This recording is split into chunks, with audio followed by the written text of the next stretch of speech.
പേരിലുള്ള മെയിൻ കാരണം എന്ന് പറഞ്ഞാൽ നമ്മുടെ മോളുടെ മൂത്താളുടെ പേര് ഐറിൻ ആയതുകൊണ്ട് അതൊന്ന് റൈം ചെയ്യാൻ വേണ്ടി നമ്മൾ എവിലിയിൽ നിന്ന് നിങ്ങൾക്ക് ഇട്ടതാണ്.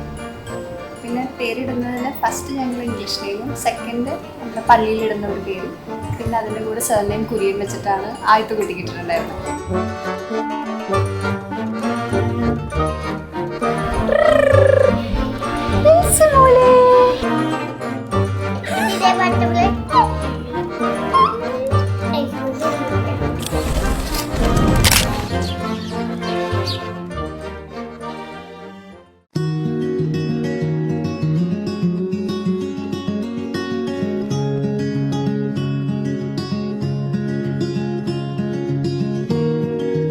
പേര് സെലക്ട് ചെയ്തത് ഞങ്ങൾ ബേബി ഷവറിന്റെ സമയത്ത് എല്ലാ റിലേറ്റീവ്സും കൂടെ പേരുകൾ സജസ്റ്റ് ചെയ്തായിരുന്നു കേട്ടോ.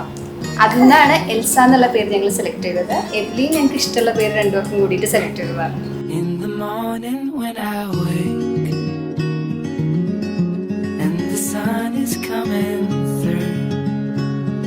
ഞാൻ അടുത്തുള്ള ആദ്യത്തെ ഡെലിവറി ആയിരുന്നത്. ആദ്യത്തെ ഡെലിവറിക്ക് ഞാൻ സ്ഥലത്തുണ്ടായിരുന്നില്ല. അപ്പോൾ എന്നെ സംബന്ധിച്ചിടത്തോളം ഇതാണ് ഞാൻ വിറ്റ്നസ് ചെയ്തിട്ടുള്ള ഫസ്റ്റ് പ്രഗ്നൻസി. ഞങ്ങൾ പ്രതീക്ഷിച്ചതിൽ നേരത്തെ ആയിരുന്നു എൽസ കുട്ടിയുടെ വരവ്. അത് പൊതുവെ ഇച്ചിരി സൈലന്റ് ആണ്, വലിയ ശല്യം ഞങ്ങൾക്ക് ഇതുവരെ ചെയ്തിട്ടില്ല. അതുകൊണ്ട് കുറച്ച് പീസ്ഫുൾ ആണ്, പീസ് ലവിങ് ആണ്.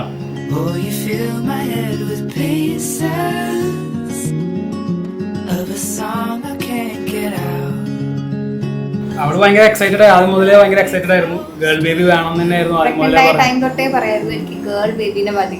അപ്പൊ ഈ വാർത്ത അറിഞ്ഞ സമയത്ത് ഏറ്റവും കൂടുതൽ എക്സൈറ്റഡ് ആയതും ചേച്ചിയാണ്. ആള് ഭയങ്കര കെയറിംഗ് ആണ്. ചേച്ചി മോളുടെ പെറ്റാണ്. ചേച്ചി മോൾ എന്നാണ് വിളിക്കുക. ഇടയ്ക്കിടയ്ക്ക് വന്ന് ഉറക്കണമൊക്കെ പുള്ളിക്കാരിയായിരിക്കും.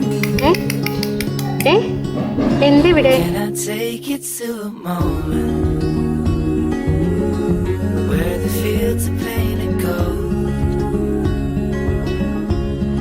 trees are filled with memories of the feelings never told. When the evening pulls the sun down and the day is almost through, oh, the whole world is sleeping, but my world is here. Can I be close to you?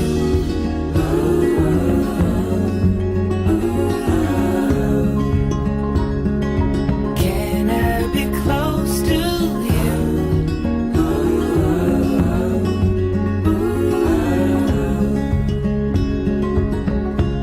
ഐറിനും മെൻസിയും എപ്പോഴും എന്താ പറയുക സപ്പോർട്ടീവായിട്ട് ഭയങ്കര കൂട്ടായിട്ട് ജീവിതകാലം മുഴുവൻ ഉണ്ടാവണം. ശരിക്കും ഫ്രോസണിലെ പോലെ. എൽസ എൽസ പോലെ തന്നെ എപ്പോഴും ഒരുമിച്ച് കൂടെ ഉണ്ടാവണമെന്നാണ് ഞങ്ങളുടെ ആഗ്രഹം.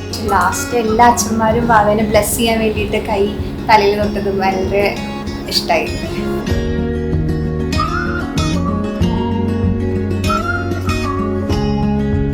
So now let's start the christening ceremony of Elsa Kurien. Can I be close to you?